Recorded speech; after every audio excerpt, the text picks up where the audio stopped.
서로 축복하겠습니다. 믿음의 야성을 더욱 키웁시다. 무조건 하나님부터 찾읍시다. 할렐루야.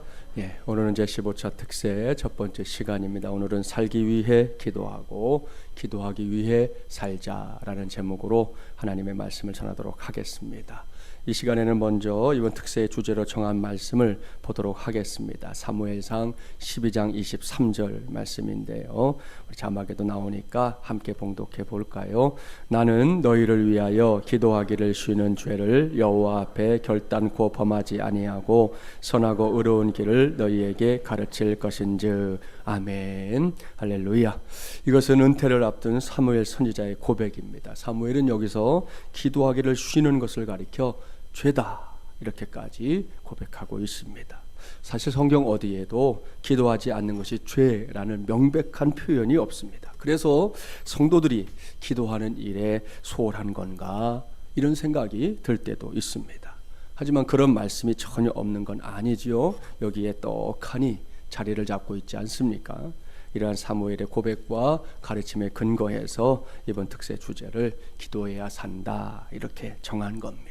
그러니 이번 특세를 통해 기도하기를 쉬는 죄가 아닌 기도하기에 힘써서 반드시 응답받는 기쁨 우리 모두의 몫이 되기를 주님의 이름으로 축복합니다.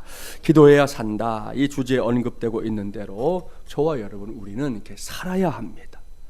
요한복음 17장에 기록된 예수님의 기도를 쭉 읽어보면 예수님도 우리 모두가 이 험한 세상에서 잘 살아가기를 기도하셨다는 것, 우리를 위해 중보하신 기도 중에 우리가 이 땅을 잘 살아가는 기도가 있다는 걸 알 수 있습니다. 따라서 우리는 세상살이가 힘들고 어렵다 하더라도 반드시 그 속에서 살아남아야 합니다. 분명히 녹록하지 않은 삶이지만 그래서 이렇게 포기하고 싶을 때가 있는 것도 사실이지만 그래도 살아남아야 합니다. 그렇게 살아남게 되면 그러한 사람의 인생길에는 하나님께서 부어주시는 남다른 은혜가 임할 줄 믿습니다. 그런 마음으로 한 번 더 축복하겠습니다. 무조건 살아야 합니다. 끝까지 살아야 합니다.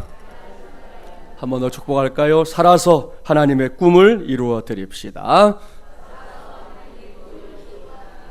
할렐루야. 자, 이러한 축복을 할 때 꼭 명심할 게 한 가지 있어요. 그것은 사는 게 우리의 힘만으로 사는 게 아니라는 사실입니다.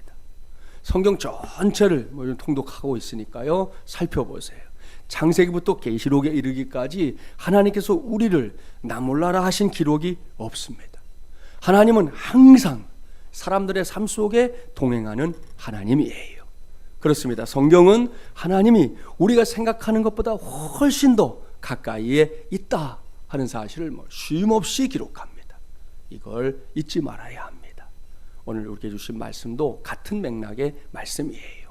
본문 11절 말씀을 보세요. 다윗 왕의 아들인 솔로몬이 왕위에 올라서 제일 먼저 한 일, 그것은 예루살렘 성전과 예루살렘 왕궁을 건축한 일입니다. 이것은 본래 다윗의 소원이었잖아요. 하지만 하나님은 그 대업을 솔로몬에게 맡겨라 하셨습니다. 그리고 솔로몬이 마침내 그 일을 이제 해낸 겁니다. 얼마나 감격스러운 일입니까? 모든 대업이 마무리되던 날 밤이었습니다. 하나님께서 솔로몬을 찾아오셨어요. 그리고는 말씀하시는데요. 본문 12절 13절 함께 봉독해 볼까요? 밤에 여호와께서 솔로몬에게 나타나사 그에게 이르시되 내가 이미 내 기도를 듣고 이곳을 택하여 내게 제사하는 성전을 삼았으니 혹 내가 하늘을 닫고 비를 내리지 아니하거나 혹 메뚜기들에게 토산을 먹게 하거나 혹 전염병이 내 백성 가운데에 유행하게 할 때에, 이 말씀을 잘 보셔야 돼요. 하나님께서는 솔로몬에게 분명하게 약속하고 있습니다. 그 약속은 하나님께서 솔로몬의 기도를 들으시고 예루살렘이 성전을 하나님께서 머무는 공간으로 택하셨다. 그런 약속입니다.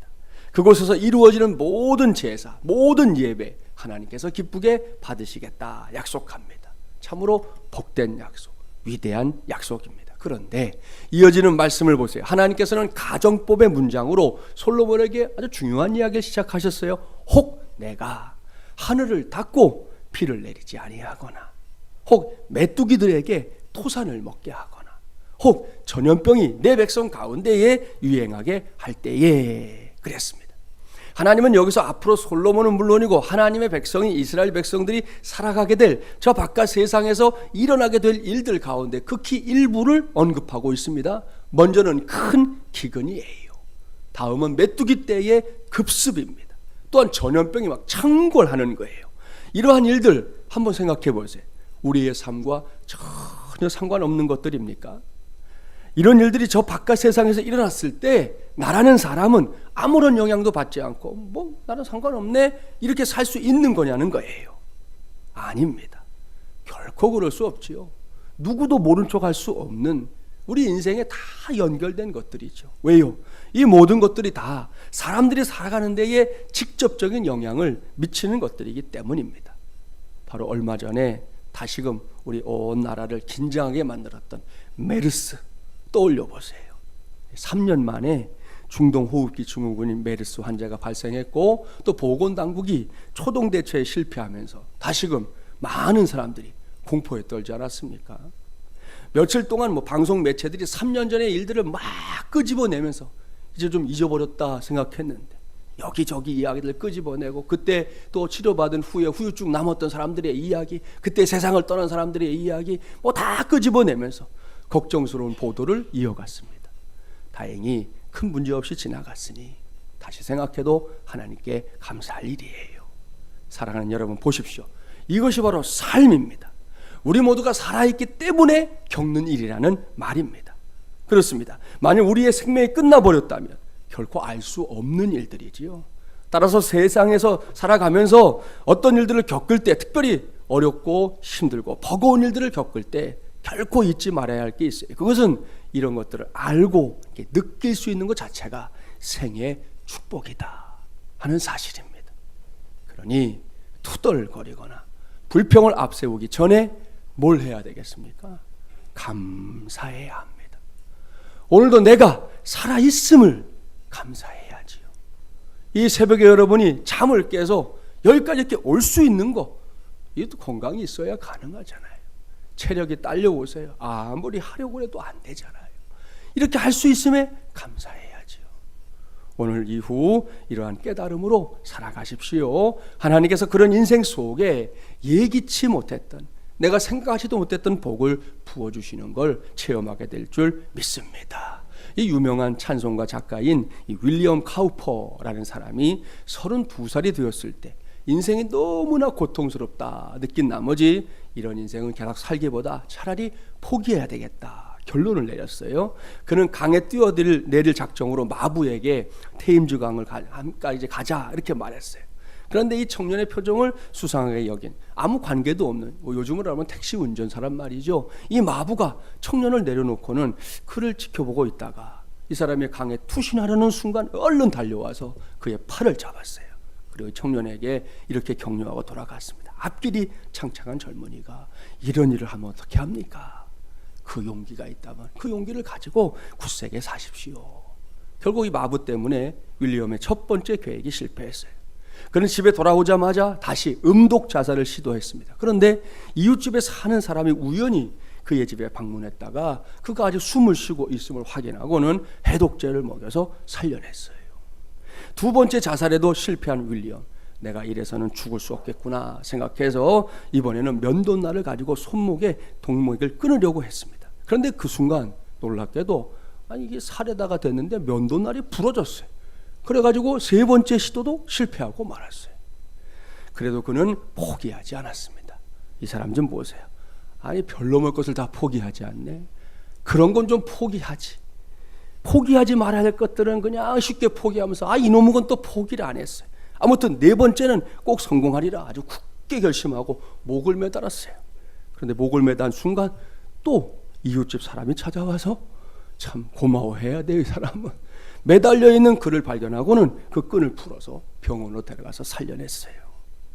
이 정도에 이르자 윌리엄은 병원에서 어렴풋하게 나는 죽을 수도 없는 운명이구나 이런 생각을 하게 됐습니다.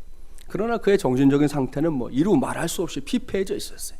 정신병적인 징후에 시달렸고요. 계속해서 밀려오는 이 마음의 고통을 감당할 수가 없었습니다. 다행히도 그를 사랑했던 이웃들의 배려와 손길을 통해 교회로 초청을 받게 됩니다. 결국 윌리엄은 복음의 말씀을 듣고 예수님을 영접했고요. 우리처럼 주님을 의지하기 시작했습니다. 이때 그에게 가장 큰 도움을 줬던 사람이 누구냐? 나 같은 죄인 살리신 찬송가, 우리 지금의 찬송가 305장이죠. 작사했던 존 뉴턴 목사님이었습니다. 존 뉴턴 목사님은 그의 친구가 되어서 늘 신앙적인 대화를 나누며 상담해 줬어요. 격려하면서 그의 믿음을 북돋아 줬어요. 그런데 윌리엄에게도 이 목사님처럼 시적인 재능이 있었던 거예요. 윌리엄은 자기를 양육해준 목사님을 따라쟁이 하듯 따라서 자기를 구원해 주신 예수 그리스도와 하나님을 위해서 찬송시를 쓰기 시작했습니다. 그렇게 시작된 윌리엄의 찬송시 중에는 정식 찬송가가 되어서 전 세계 사람들에게 불리고 있는 곡이 무려 67곡이나 됩니다. 우리 찬송가에도 3곡이 수록되어 있었는데요. 그 중에 하나는 우리가 잘 알고 있는 샘물과 같은 보혈은 임마늘 피로다. 이 찬송이 바로 이분의 작사에 의해서 만들어진 곡이에요. 또 그가 쓴 찬송시 중에는 그가 죽으려고 했었지만 죽지도 못하고 다시 살아난 자리에서 복음을 듣고 예수님을 영접했을 때 쓴 찬송시도 있습니다. 이전에 사용하던 찬송가의 80장인데요. 주 하나님 크신 능력이라는 찬송입니다. 우리나라 찬송가에는 이렇게 곡조에 맞추다 보니까 원 작사자의 생각이 잘 드러나지 않는데요. 그 가사를 번역하면 이런 내용이거든요. 하나님은 신기한 방법으로 섭리하시는도다. 그분은 경이롭게 일하시니 바다에 그분의 발자취를 남기며 폭풍 위로 걸어가시는도다. 저 깊고 깊은 생각 위에 내가 알 수 없는 신묘한 기술로서 자신의 밝은 계획을 높이 세우고 그분의 주권적 뜻을 이루시는도다. 내 부족한 판단으로 주를 판단하지 말지니 은혜로우신 그 주님을 의뢰할지라. 그분의 오묘한 섭리 뒤에 자신의 미소 짓는 얼굴을 숨기시는도다. 이런 내용이에요. 할렐루야. 사랑하는 여러분, 하나님은 이런 하나님입니다. 누구든지 죽느냐 사느냐 라는 인생의 질문 앞에서 이 사는 쪽을 선택하면, 그 생의 축복을 선택하면 그 사람이 생각지도 못했던 복된 길로 인도하는 하나님이라는 말씀입니다. 저와 여러분 모두가 그러한 하나님을 만나고 그러한 하나님의 은혜를 꼭 받아 누리는 2018년도 10월 15일이 되기를 주님의 이름으로 축복합니다. 할렐루야. 자, 본문으로 돌아가 볼까요? 이미 말씀드린 대로 우리는 살아가면서 이런저런 일들을 만나며 살게 됩니다. 그 속에는 행복하고 신바람 나는 인생의 순간들 있습니다. 하지만 그와는 정반대의 순간들도 있지 않습니까? 이 모두는 우리가 피해가거나 외면하거나 내 나름대로 선택할 수 있는 그런 건 아니지요. 그렇다면 그러한 삶의 순간들을 우리는 어떻게 대처하며 살아야 할까요? 본문 14절이 바로 그 해답입니다. 14절 함께 봉독해 볼까요? 내 이름으로 일컫는 내 백성이 그들의 악한 길에서 떠나 스스로 낮추고 기도하여 내 얼굴을 찾으면 내가 하늘에서 듣고 그들의 죄를 사하고 그들의 땅을 고칠지라. 아멘. 할렐루야. 사랑하는 여러분, 이 말씀 꽉 붙잡기 바랍니다. 인정사정 볼 것 없이 이 말씀을 온 힘을 다해 붙잡기 바랍니다. 무슨 말씀입니까? 앞서 전제했던 말씀을 떠올려야 되겠지요. 혹 내가 하늘을 닫고 비를 내리지 아니하거나, 혹 메뚜기들에게 토산을 먹게 하거나, 혹 전염병이 내 백성 가운데 유행하게 할 때에, 바로 이 말씀 말입니다. 반복해서 말하지만 우리는 살아가면서 원하지는 않지만 부득불 겪게 되는 어려움들이나 역경들을 만날 때가 있습니다. 그 중에는 어떻게든 벗어나 보려고만 몸부림쳐 보지만 도무지 벗어날 수 없는 것들도 있습니다. 더욱이 거대한 자연의 힘 앞에서 인간은 정말이지 너무나도 나약한 존재라는 사실을 깨달을 때가 얼마나 많은지 몰라요.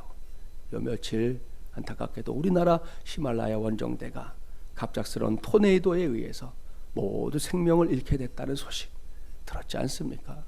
정말 그 순간, 찰나의 순간, 두 분이 같이 올라가다가 한 사람이 컨디션이 안 좋아서 그 사람은 내려왔는데 그 사람은 살았고, 그저 올라가서 먼저 가 있던 대원들 격려하러 갔던 그분은 함께 그 일로 인해 세상을 떠나는 참 가슴 아픈 일이 벌어졌어요. 대자연 앞에서 사람은 그렇게 무기력한 겁니다. 그럴 때 하나님은 어떻게 하라 하십니까? 포기하라 그러시나요? 망연자실한 채 앉아있으라 하십니까?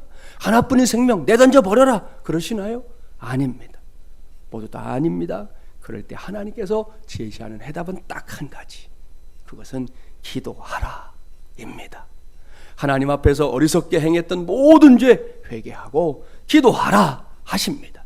우리 모두가 하나님 앞에서 더 이상 교만할 수 없는 존재라는 사실을 좀 솔직하게 인정하고, 언제까지 버티고 언제까지 아닌 척하며 사는 거 그거 말고 정말 나는 그런 존재입니다 라고 솔직하게 인정하면서 기도하라 하십니다. 그러한 심정으로 하나님을 찾고 또 찾고 또 찾으라 하십니다. 그러면 어떻게 하신다고요? 내가 하늘에서 듣고 그들의 죄를 사하고 그들의 땅을 고칠지라. 할렐루야. 이것이 전능하신 하나님, 창조주 하나님, 위대하신 하나님, 여호와 하나님의 응답입니다. 저는 여기까지 말씀을 묵상하다가 오늘 주신 말씀의 제목 정했습니다. 살기 위해 기도하고 기도하기 위해 살자. 바로 이것 말입니다. 이미 말씀드린 대로 저와 여러분이 작건 크건 무엇인가를 하거나 어떤 일들을 경험한다는 건 살아있다는 증거입니다. 죽은 자는 말할 수도 없고 죽은 자는 행할 수도 없기 때문입니다. 그런데 사는 게 녹록하지 않습니다. 누구에게나 마찬가지입니다. 사는 거 힘듭니다. 사는 게 고역일 때가 많습니다. 나와 연결되어 있는 몇 가지만 없다면 굳이 사는 걸 고집하고 싶지 않을 때도 있습니다. 그러니 이런 생각들 우리가 할 때가 많지만 분명한 건 하나님이 기뻐하실 생각은 아니라는 거죠. 언젠가 여러분이 원하지 않아도 하나님께서 오라고 하실 때가 있어요. 그때는 무조건 가는 거예요. 아무리 버티고 뭐 끈으로 나를 묶어서 나 못 가요 난리법석을 쳐도 오라 하시면 가는 거예요. 그때까지는 무조건 살아야 합니다. 반드시 살아남아서 오직 나만이 할 수 있는, 오직 나만이 살 수 있는 인생에 도전해야 합니다. 그러한 인생의 도전을 결심한 사람들에게 하나님께서 허락하는 위대한 믿음의 도구가 있는데요, 그것은 바로 기도와 응답, 바로 그것인 줄 믿습니다.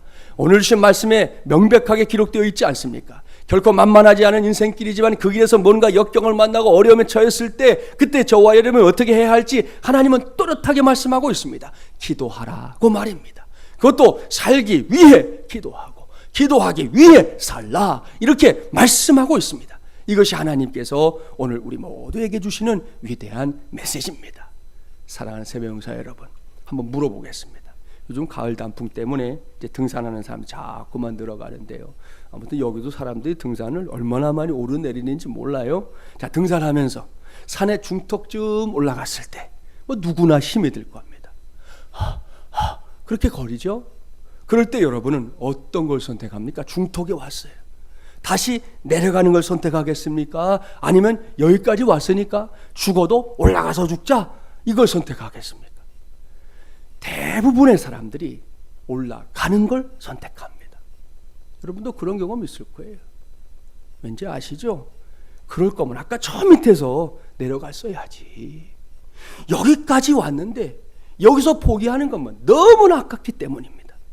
이제 와서 내려가기에는 자존심이 상하잖아요. 그래서 이를 악물고서라도 중턱부터는 반드시 올라갑니다. 거의 대부분의 사람들이. 바로 그 지점이 지금 저와 여러분의 신앙이 놓여있는 자리예요. 물어볼까요? 자, 우리 중에 나는 2018년 12월 31일까지만 신앙생활하고 2019년 1월 1일부터는 안 하겠다, 이런 다짐을 하고 있는 사람 있으면 손 들어보세요. 빨리 손 드세요. 기회를 드릴 때. 안 드시네? 없어요. 단 한 사람도 없어요. 우리는 이미 딱 걸렸어요. 이제 와서 다른 생각을 한다? 어리석은 일입니다. 이렇게 하나님께 딱 걸린 우리가 이렇게 하나님 앞에서 기도한다는 건 무슨 의미일까요?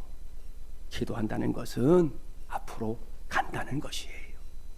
어제 말씀드렸죠? 설사 나를 둘러싸고 있는 상황들이 모두 막혀 있더라도 하나님부터 찾으면서 앞으로 그렇게 한 걸음씩 나아가는 것, 그게 기도입니다.